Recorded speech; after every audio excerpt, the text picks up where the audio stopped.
Seigu, Skanagoa, welcome, peace with you. Today we'll talk about rights and privileges. That is, Indian rights as seen by the Indian people, privileges as attained by the Indian people, and then, of course, their interpretation by the governments of Canada or by the non-Indian people of Canada. I'll give you a little background. In the past, as you know, our ancestors, that is the Amerindian people of this area, lived in this area. And there were several of us, as we told you in another program, in Quebec. There are 9 different nations, 9 different linguistic groups, 2 groups that are uniquely different from each other, the Algonquian-based people and the Iroquois-based people. And in the past, their rights flowed from the land. They had rights to exist on the land, with nature. They used the land to feed them. They used the land to support them. And they used the land to honor each other, to respect each other. They used the nature to honor and respect the Creator.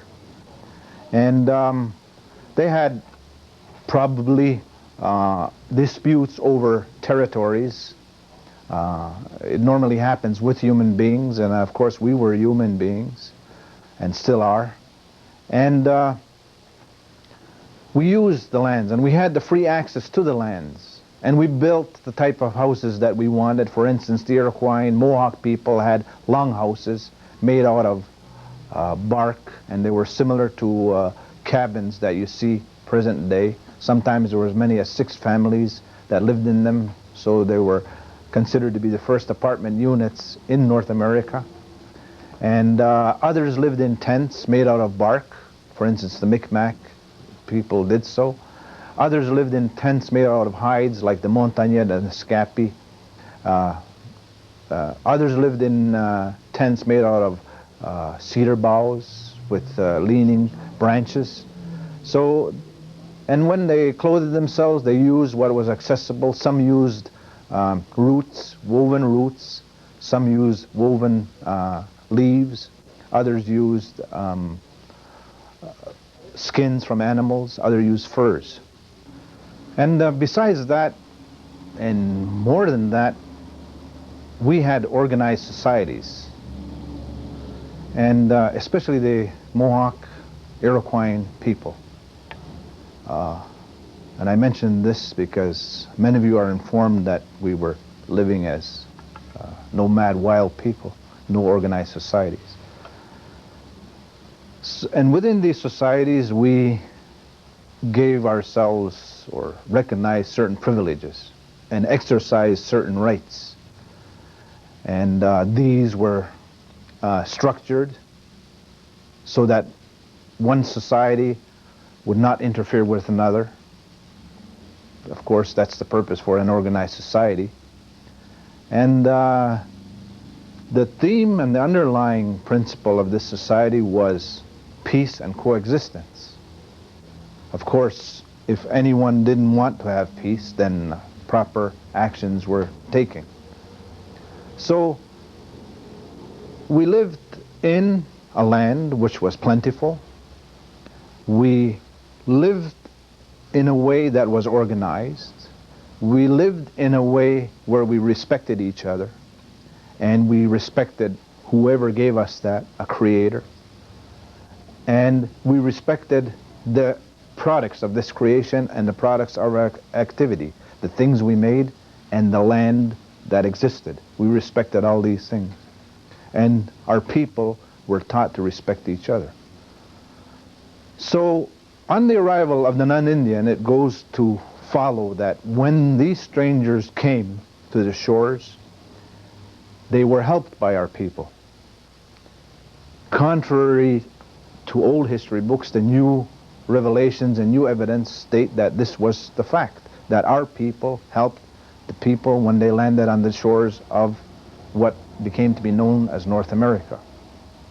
There was an exchange between them. For instance, even in your history books, there was a help of a shipload of men who had scurvy, and the Iroquois people gave them some medicine so that they survived, and they gave them fresh things to eat so that they survived. These things are never built up in history.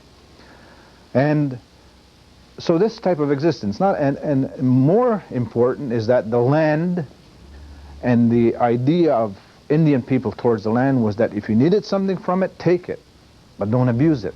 So consequently, this is the attitude that the Amerindian people had when they started dealing with the non-Indian people. The concept of sovereignty is different. My interpretation, humbly stated, is that your idea of sovereignty is that there is a king and he rules over everything. He's sovereign over everything. He's over the people, over the land. Indians people are interpretation of sovereignty is that I'm sovereign, this bear is sovereign, this canoe is sovereign, the tree is sovereign, the mountain is sovereign, the river is sovereign, you're sovereign. You all have the independence and we respect each other, but we're all equal. There's no one that lords it over the other. Consequently, when when the people came from across, the Indian people says, well, if you need a place to land, if you need something to eat, if you need a place to live, use the land. So this was the idea that Indian people had. But we find that the non-Indian people had a different concept. And we know it from your history books where you state that the king, once somebody has discovered something, owns everything. Or if a battle takes place in one area with another group of people, then the winner takes over the whole area, even if he's never seen it, or even if he's never touched it. And our idea was that if we live there, it's ours, and nobody can take it away from us, of course, except in conquest. And there is that difference where Indian people in what is called Quebec and Canada were never conquered, and Indian people in the United States probably were through some interpretations of history. But even in the United States, they're finding out that Indian people did win some of the battles, war, too. But here, now, these two things are important when we consider what rights are. So what do we think of as Indians of today? Indians of today have been developed through the years, through their teachings of their parents, through their teachings of their philosophies, through the teaching of myself, through Iroquois culture, is that we are independent and we have the right to decide what we want, what our future is, and not be affected by anybody. Your laws, which I would say basically come from English law, is that no, you can't do what you want. It's only the king or queen that decides, and the government of the majority of the elected people or the party that is in power decides what laws you're going to be affected by. And it's something that causes great conflict between my people and your people. And insofar as the land is concerned, I'll give you an example. We lived on land, we had all we wanted, and at a certain period in time, in the early 1800s, the governments of the land decided that the Indians should be given reservations, they should be allowed to live on it, and then the government would support these Indian people. And I explain this to you because it's very important. I'll take just a short time. So the Indian people are told, stay on this little piece of land. You don't need these vast territories. We're going to look after you. And we'll sign a treaty, and you'll see on your screen there's a map of Canada showing all the treaty areas. And you'll notice that in this area of Quebec there's no treaty except the new one, which is James Bay. So the people are told to live on this little area, and the government says, we'll look after you and we'll sign a treaty. We'll give you the chief a bull, and we'll give all the other Indian families a cow. They'll have meat to live, and then we'll give them a pound of cheese, and then we'll give them some seeds, and then they can plant and grow their vegetables. And besides that, we'll supply them with what their needs are, probably clothing or whatever. But the Indians can make their own clothing, so we don't need to do that. You know, they're used to doing that. So this was the idea.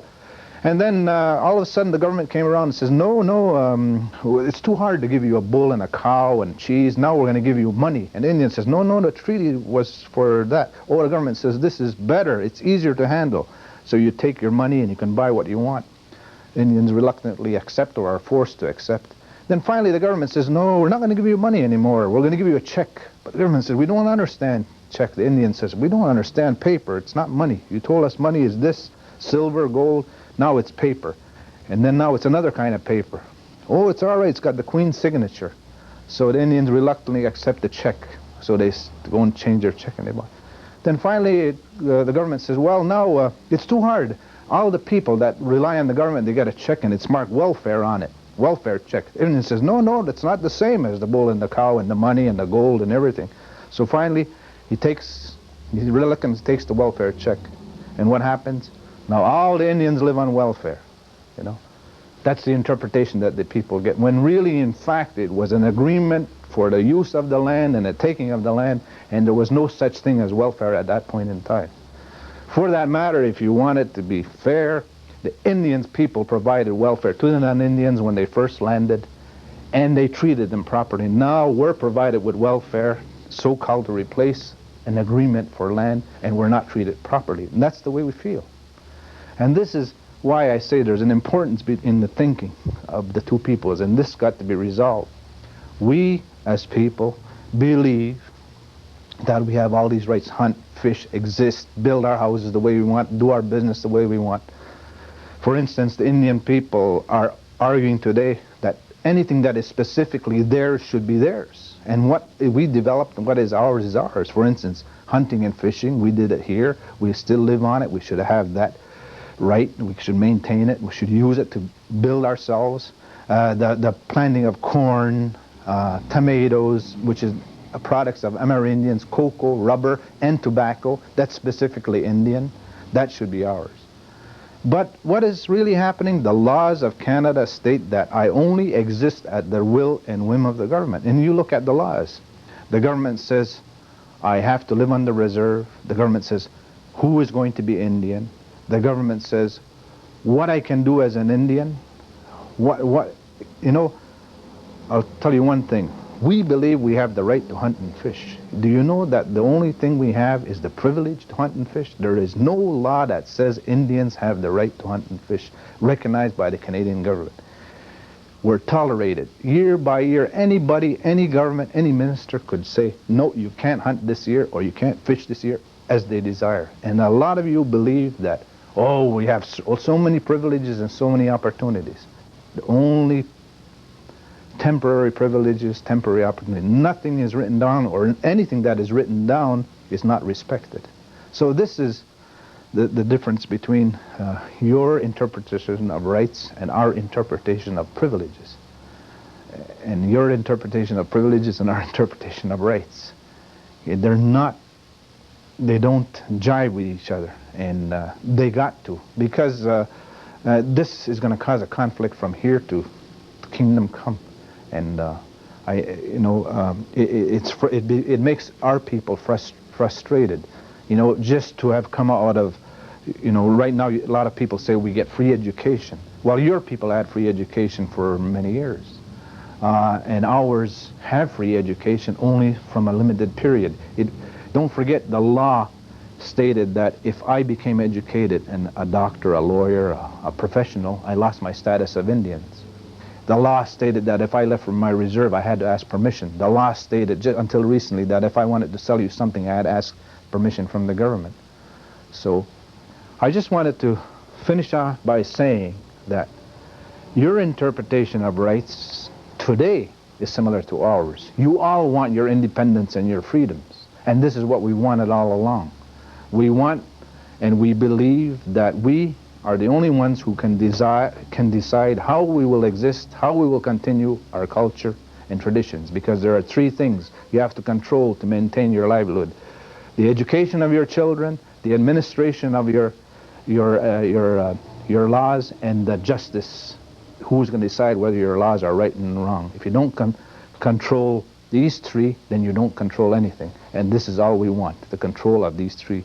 The education of our children, the administration of our territories and our people, and the laws and regulations as they are judged. Thank you.